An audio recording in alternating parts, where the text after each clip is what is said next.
അതെ, നമുക്ക് ഇന്ന് കുക്കറിൽ ഒരു നെയ്ച്ചോറ് ഉണ്ടാക്കാവേ. അതിന് ഞാൻ കുറച്ച് വെള്ളവും അടുപ്പത്ത് വെച്ചിട്ടുണ്ട്, അതുപോലെ കുക്കറും വെച്ചിട്ടുണ്ട്. കുക്കർ ചൂടാകുമ്പോഴേക്കും നമുക്ക് 2 ടേബിൾ സ്പൂൺ എണ്ണ ഒഴിച്ച് കൊടുക്കാവേ. ഞാൻ അടുപ്പിൽ വെച്ചിട്ടുള്ള വെള്ളമില്ലേ, അത് അരിയുടെ കണക്കനുസരിച്ചാണ്.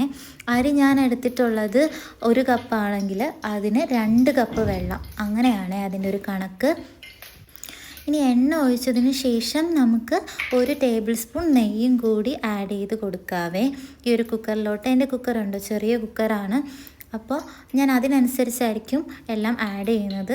നിങ്ങൾക്ക് കൂടുതൽ എടുക്കണം എന്നുണ്ടെങ്കിൽ അതിൻ്റെ എല്ലാത്തിൻ്റെയും ഇരട്ടിയായിട്ട് എടുക്കണേ.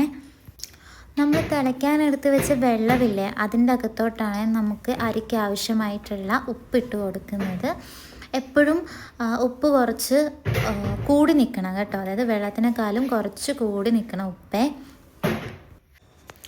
ഇനി നമുക്ക് തീ ഒന്ന് കുറച്ച് വെച്ചിട്ട് മുന്തിരിയും അണ്ടിപ്പരിപ്പും ഒന്ന് വഴറ്റിയെടുക്കാതെ, അത് വഴറ്റിയെടുത്ത് മാറ്റി വെച്ചതിന് ശേഷം നമുക്ക് ഓൾ സ്പൈസസ് ഇല്ലേ, അതും കൂടി ഒന്ന് വഴറ്റിയെടുക്കാതെ. അതും കൂടി ഒന്ന് വഴന്ന് വന്നതിന് ശേഷം നമ്മൾ സവാളയും ഇട്ട് വഴറ്റിയെടുക്കുവേ.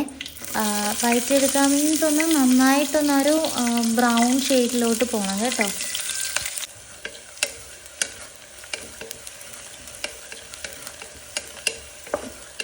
ഉള്ളി വഴന്നൊരു ബ്രൗൺ ഷെയ്ഡിലോട്ട് പോകുമ്പോൾ നമുക്ക് ക്യാരറ്റും കൂടി ഇട്ട് കൊടുക്കാവേ.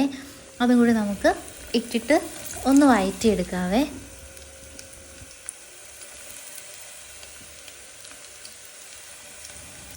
ഇതേ ഇപ്പോൾ ക്യാരറ്റ് നന്നായിട്ട് വഴന്ന് വന്നിട്ടുണ്ട്. ഇനി നമുക്ക് അരിയാണ് ഇട്ട് കൊടുക്കുന്നത്, അതും കൂടി ഇട്ട് കൊടുക്കാവേ. അരി ഞാൻ വെള്ളത്തിയിട്ട് കുതിർത്ത് വെച്ചിരുന്നതാണ്, അതും കൂടി ഇട്ടിട്ട് നന്നായിട്ടൊന്ന് ഇളക്കി കൊടുക്കണേ.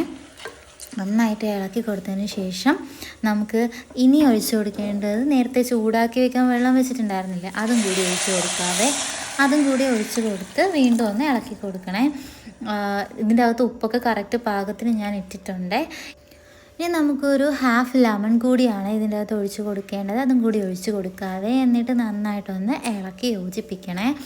എന്നിട്ട് നന്നായിട്ട് തിളച്ച് വരുമ്പോൾ അടച്ച് വെച്ച് 1 ഫിസിൽ, അല്ലാതെ കൂടുതൽ ഫിസിലൊന്നും കൊടുക്കരുതേ, എന്നാൽ വെന്തളിഞ്ഞു പോകും കേട്ടോ.